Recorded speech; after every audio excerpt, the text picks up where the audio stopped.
Bonjour et bienvenue à toi dans cette nouvelle vidéo dans laquelle nous allons parler une nouvelle fois du bien-être au travail et surtout de la conduite du changement. Alors pourquoi la conduite du changement est-elle dorénavant un mot qui est utilisé à toutes les sauces et pourquoi finalement il faut s'en inquiéter, pourquoi il faut le connaître? Les choses sont simples. Lorsqu'il y a du changement, vous provoquez un état de stress. Vous ressentez et tu ressens un état de stress, que tu sois auteur du changement ou que tu subisses le changement.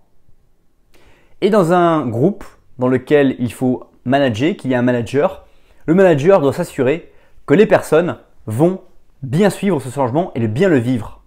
Cependant, il existe 5 grandes étapes du changement. La première étant le refus de comprendre ce changement. La deuxième, la résistance à ce changement. La troisième, la décompensation. La quatrième, la résignation. Et la cinquième étape qui finit le processus, l'intégration du changement. La conduite du changement, c'est l'art d'un manager de suivre chacun des groupes qu'il a en responsabilité dans ce cycle. Car naturellement, chacun va avancer à son rythme, chacun va finalement vivre le changement d'une manière différente. D'autres vont l'intégrer en très peu de temps, tandis que d'autres vont le refuser pendant beaucoup plus de temps que d'autres.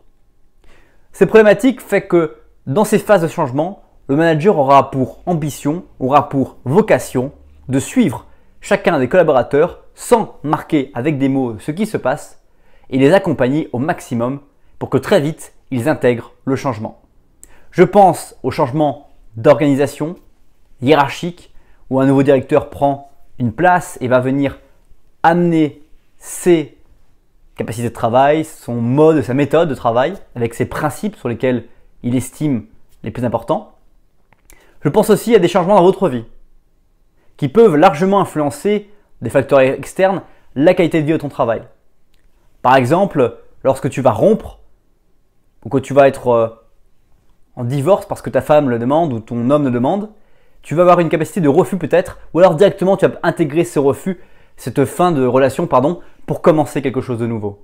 Chacun, nous vivons les choses de manière différente car chacun, nous intégrons et nous avons une perception totalement différente des choses. J'espère que cette nouvelle vidéo t'a plu. Si c'est le cas, abonne-toi à la vidéo et à la chaîne. En attendant, je te souhaite une très bonne suite de journée. Bye bye.